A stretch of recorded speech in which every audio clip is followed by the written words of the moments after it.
Thank you for joining us once again as we continue our Meet the Dean series. Now, we continue to move through the various colleges we have at our university, and right now we're going to be looking at the College of Education and Dr. Henrietta Williams Pichon. So Dean Williams Pichon has been at the university for quite some time, and now she steps into the role of interim dean, and she's going to talk a little bit about herself, her career, and how she's motivating and wanting others to go into the faculty and graduate studies. So with that, I bring you Dr. Henrietta Williams Pichon. Okay, I'll tell you a little bit about who I am. My name is Henrietta Williams Pichon, and I am originally from New Orleans, Louisiana. I've been serving as the interim dean in the College of Education since September 1. Prior to that, I was serving as the interim associate dean in the College of Education, and prior to that, I was a faculty member in our educational leadership and administration department. And so that's a little bit about who I am. I've been working in higher education since 1994. I started out as a retention counselor, and that's someone that students can talk to about issues that they may have been facing from recruitment all the way to graduation. And that was my start in higher education. I went on to earn my doctorate in higher education administration and became a faculty member. And that's what I've been doing since 2005. Now, Dean Williams Pichon, you mentioned being at the student support area. Was that here at NMSU or was that another institution? I have been a part of the University of New Orleans, where I earned my doctoral degree from, and while working on my doctoral degree, I worked in the Office of Retention, and so that is something that individuals can do. That's one of the benefits of working in higher education, is that you get to pursue your higher education beyond your bachelor's degree or even your bachelor's degree at the institution. And so I took advantage of that opportunity. And so, and it's kind of interesting because the reason I decided to work toward my doctoral degree is that I was working in retention and I wanted to better understand the institution and the students that I was working with. And so I just began taking classes, and one of the professors asked if I was interested in pursuing a doctoral degree. And at that time, I had not even thought about pursuing a doctoral degree. I was just trying to better understand how to do my job. And so it just kind of opened up so many doors for me. So I was kind of appreciative of that. And so I always encourage people, one, to work in higher education and to pursue graduate education or continued education. And thank you for sharing that support that you received from faculty. You know, we know that there's a strong support mechanism in our families to sometimes get the undergraduate degree, but not as much when it comes to going for that graduate studies program. What was the advice that was given to you to go ahead for that graduate degree or to pursue that next level? That's a really good question, because as a first-generation college student, you're so right. I think my family's philosophy was you need to get your degree. And I think upon earning my degree, I was thinking, well, what do I do next? And for me, I was hanging out, I guess, with some friends of mine, and I was like, what are you guys doing after graduation? And they were like, oh, they have this really great graduate program in the College of Education. You should consider it. And so there were several people. We were completing our degree in English, and so it was several of us, and we decided to apply to the College of Education to become secondary English education teachers. So I am a certified secondary English education teacher. And so, a number of us pursued that opportunity, and it was while I was working on that degree that I began to work more closely with faculty.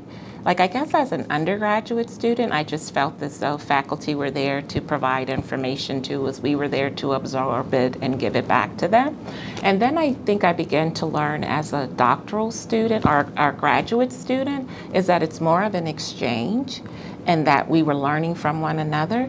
And so I really started to, I guess, dive in and become more a part of the college and the experience that I was having. And so I really enjoyed that. And that's how I got into the work in retention, because after graduating with my master's degree, I was thinking, everybody should have this experience.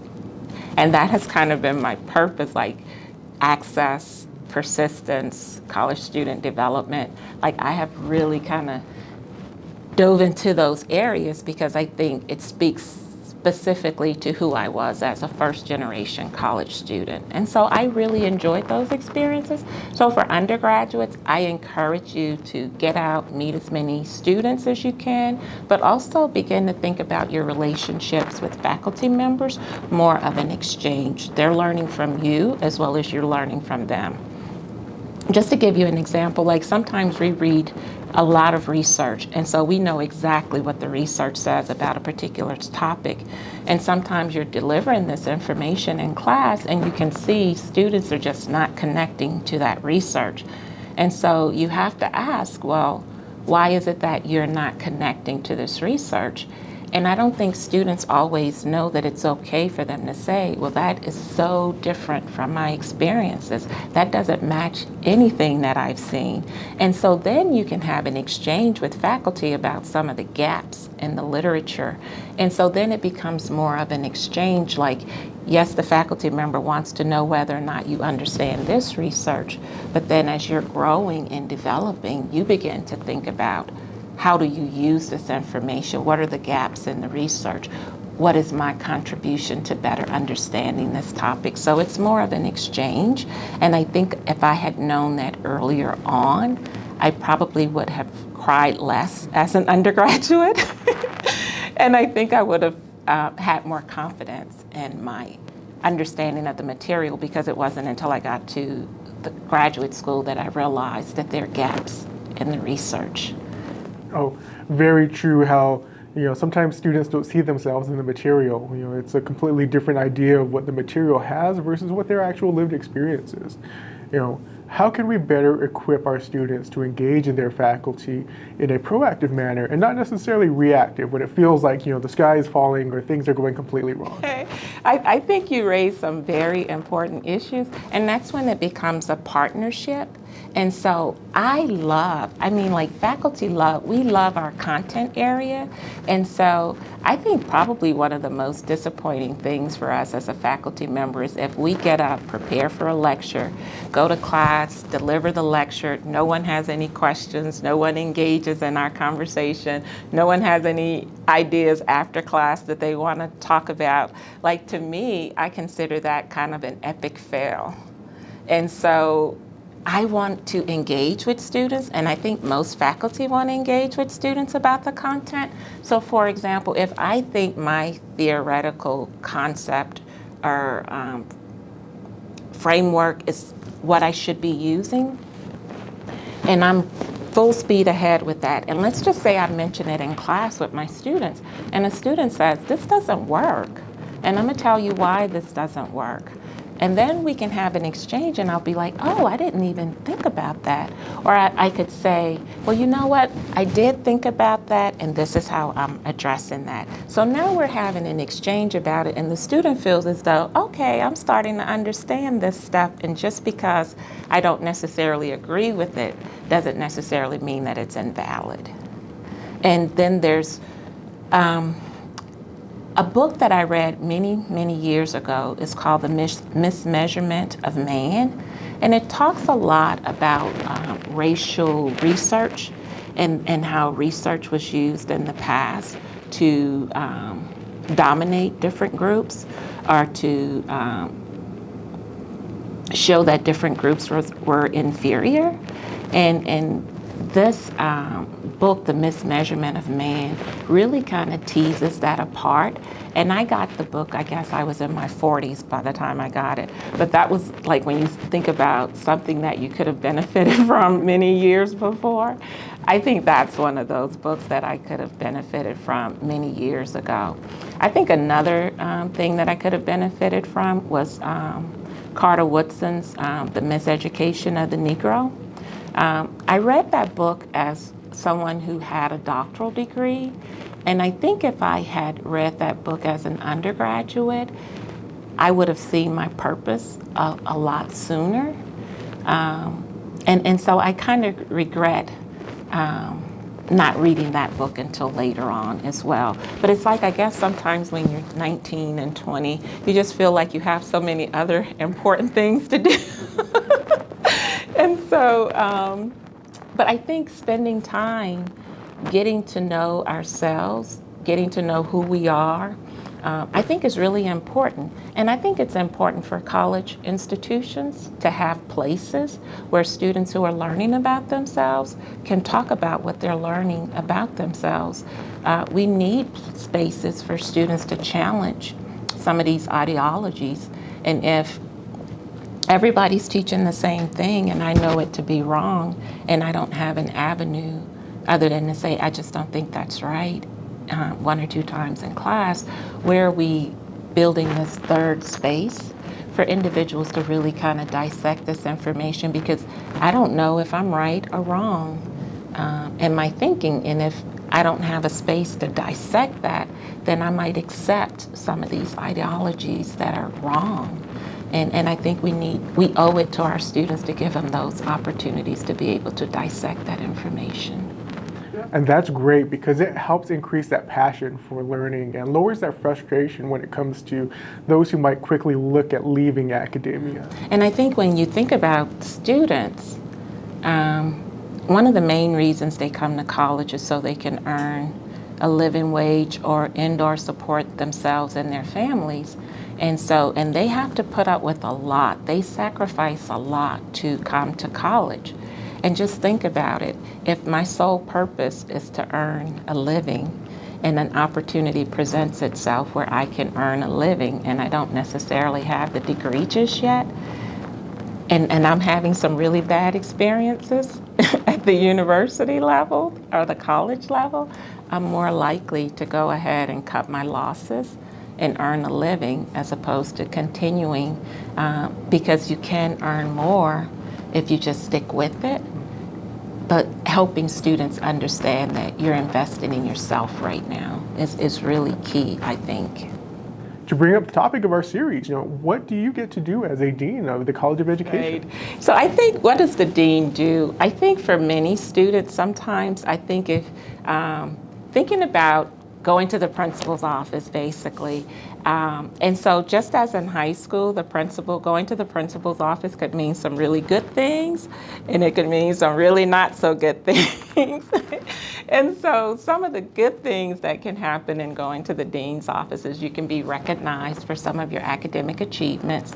And so the dean likes to honor those students who are doing extremely well in their academic areas. So we'll have a dean's list, we'll have an honors list. Let's say you want to get to know a little bit more about what goes on in the dean's office. Becoming a student ambassador is a really great way to do that, because the dean's office works with the ambassadors for events. So not only do the students get to know other students, new students, but they also get to know the dean's office and a lot of the inner workings in the dean's office. So students do come to the dean's office if they're having some concerns and they've not been able to get those questions answered and they don't know exactly where to go. Then you just go to the top, right? And so then the dean will help you figure out who's going to be able to assist you with the issue. The dean's office is almost like one-stop shopping. Like, you go there, if you've had some difficulties, we figure out who you need to get in touch with, we connect you with that person, but as opposed to just kind of sending you to that person, we can call and say, hey, I have a student who's experiencing this, would you be able to walk them through this process? And once that person agrees or says, yes, I can work with them, then we make sure that we make the connection for the student. And so I think the dean's office could be kind of that bridge for students if they're experiencing difficulties. The dean's office is also the office in the college that has the scholarships. I like to say in the College of Education, we have over 100 scholarships, and our biggest problem is giving that money away. And so working with students and being able to provide them with the scholarships. So the dean also goes out and recruits or works with the foundations office to find those funds for students. So if I know who my students are, I could tell persons who are interested in giving money to the institution, we have students and these are their needs. And so if you have a scholarship, this would be a great scholarship to help meet our students' needs. So the dean should have his or her finger on the pulse of the student's needs, should also have his or her finger on the pulse of the faculty as well as the staff, as well as working with the senior administration and as well as working with everyone in the buildings. And in the dean's office, are there other deans that get to help in assisting the students? In the College of Education, we have two other deans. One is for academic affairs and the other dean is for research. The dean that works with research is really geared toward helping faculty with research opportunities. We do on occasion have grants and or scholarships that are geared toward students engaging in research. And so that dean would be soliciting students for faculty-student research, those types of things. The Dean for Academic Affairs really works with the admissions and recruitment and retention side of the house.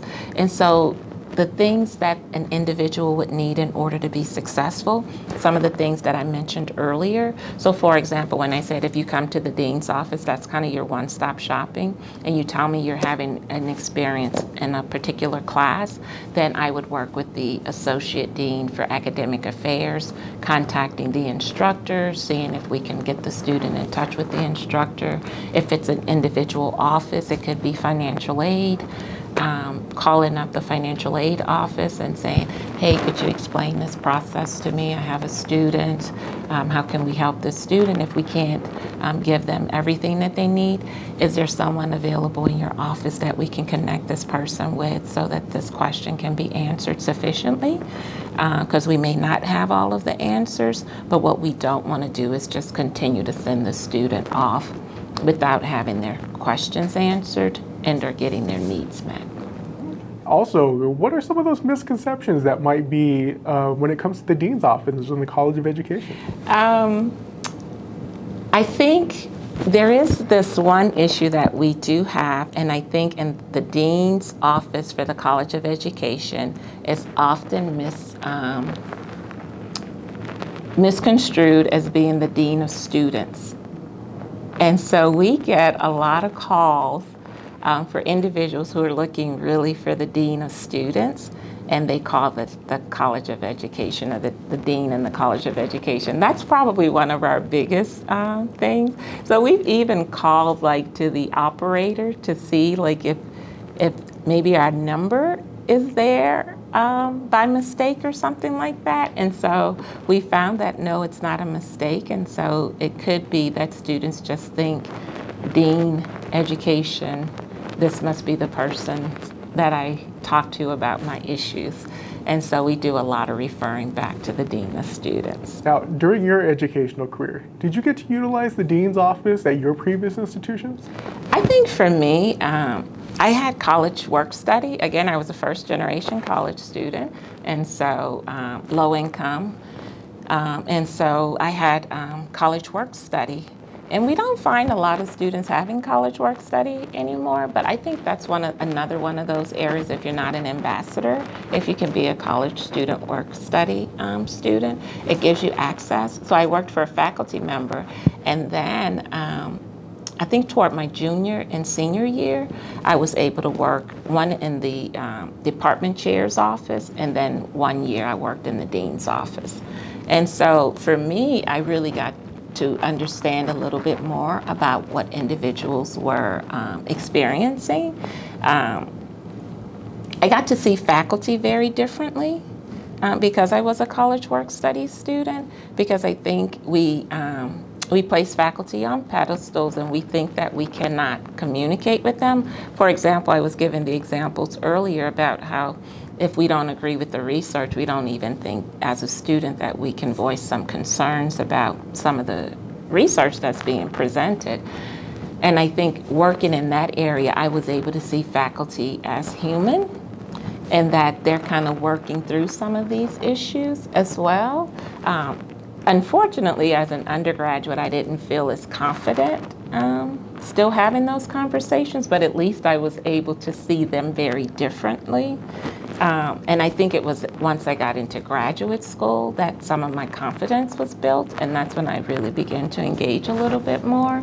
And so, so my interactions in the dean's office was more as a work study student, and that was answering the phone, taking messages, shredding papers, that kind of thing, picking up meals. I don't think you can do that anymore.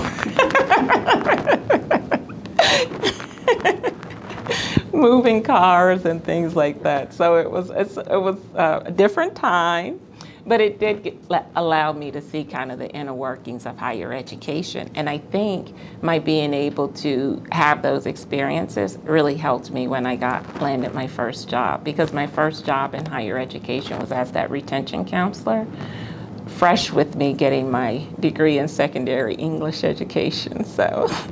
Now, Dr. Williams Pichon, as you rose through the ranks, was becoming the dean a goal, or how does one become a dean?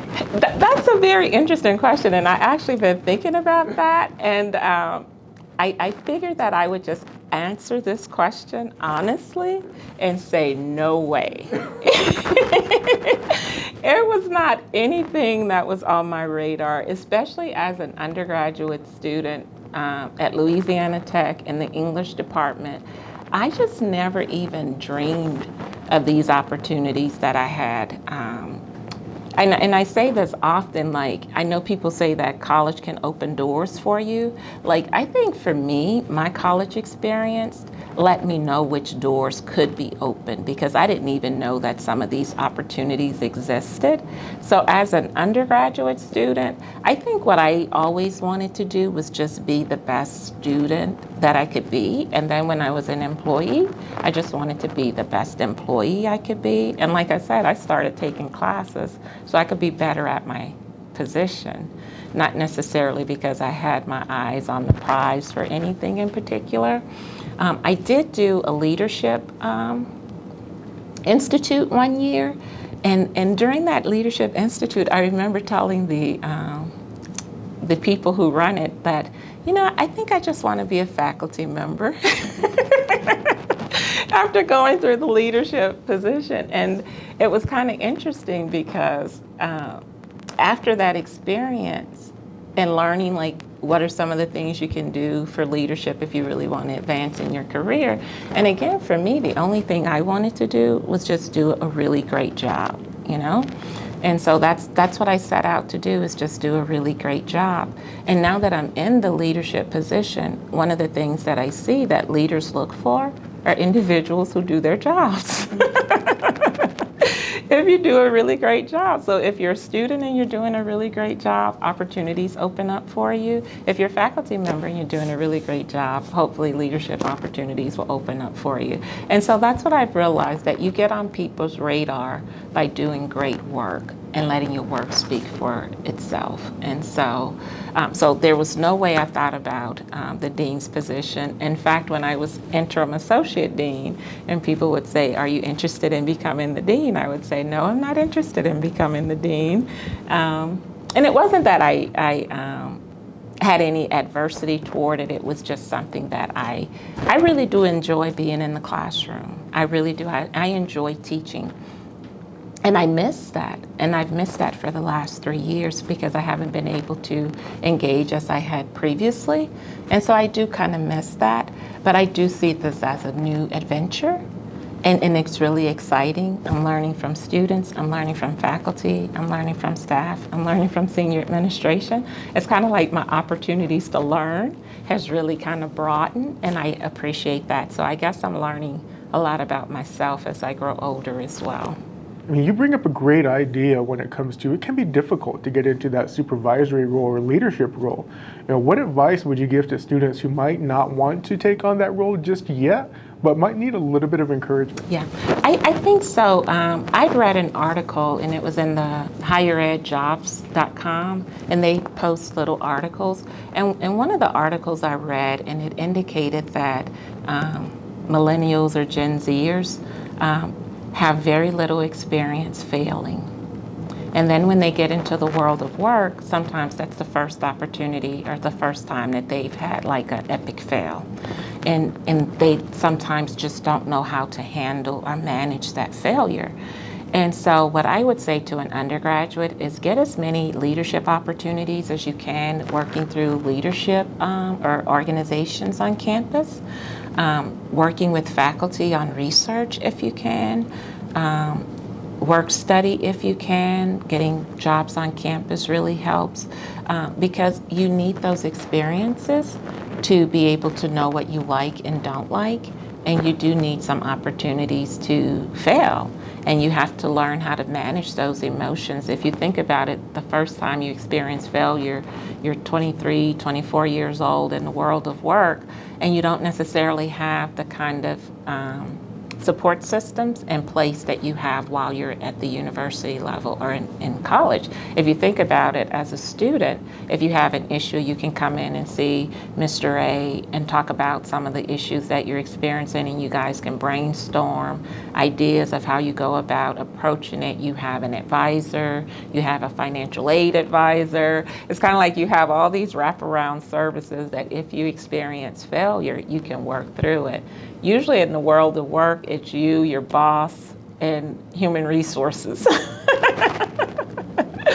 And so, and I don't know how much you want to visit with human resources on your job, but so you really do want those opportunities to kind of say, okay, this didn't work well. How do I go about regrouping and doing this again? And college is usually when we get a lot of those experiences. And so you have to put yourself out there and get those experiences. Very true that failure can be that great learning opportunity that we sometimes don't get, that can really show us how we can get back up. You know, what can we do to work with students not to compare themselves to others, but to continue challenging themselves as they continue to grow in their career? I think it's really helpful in a lot of the research, and there's a scholar that I really like, Chickering, and he goes into the 7 vectors of identity development. And I think one of the final vectors for development is developing purpose. And I think as students move through these various stages of development, they're all moving toward purpose and developing their purpose. And I think we as employees, and I like I said, I worked in retention, and so one of the things our job was to do was to create experiences that help move students through these different vectors. And one of them is where they're really reliant on their peers for support, ideas, affirmation. And what we do as educators is we try to expose students to different support systems. There's information that is really great to get from your peers, but then there's a lot of great information that you may be able to get from other sources. There's great information that you can get from family. There's great information that you can get from your former teachers. So students begin to see how everybody's connected to helping them in developing their purpose. And I think once they get an idea of what it is they want to do, one of my former students, she always says, trying to figure out what your why is. And so for individuals, once you kind of know what your why is, everything falls into place for you and you feel a little bit more grounded as you move forward. And I think making sure that we just notify students at every turn about different resources that are available to them. Do they always take advantage of the resources? Not necessarily, but our position is really to expose students to those opportunities. The idea of identity can be very difficult, especially when students go home for the first time after being away at college. You know, the idea of code switching or identity shifting can be difficult. What advice can you give to students who are feeling different when they go home for the first time? Yeah, I think code switching is really interesting. My husband makes fun of me or teases me because he's like, "Who are you right now?" And so, and I think students have to do that, and I had to do that as a first generation college student. Again, I was from New Orleans, and I remember going home and hanging out with my sisters. And I remember when they would introduce me, they would say, "Oh, this is my little sister Henrietta. She goes to Louisiana Tech, but she's good people." And I was like, "Well, what does that mean?" And so, like, that's how I would be introduced. And so you just realize that people see you differently. It doesn't necessarily mean that you've changed, your values changed, or things like that, but people view you very differently. And I don't think my sisters were trying to insult me in any way, but I think what they were trying to say was, she's really smart, but she's still gonna hang out with us or whatever. And she's not judgmental. And so, and I think people sometimes need to know that you're not going to be judgmental, because I don't think we're going to college so that we can make anyone feel less than. People go to college because they want to advance themselves and or their communities, but they definitely are not doing it to make others feel less than. But others don't always understand that or see it that way. And so I think sometimes we do have to be a little more gentle and talking with people about it, because then I think you hear their insecurities. Like, they'll say things like, "Well, I may not be going to college, but I understand this."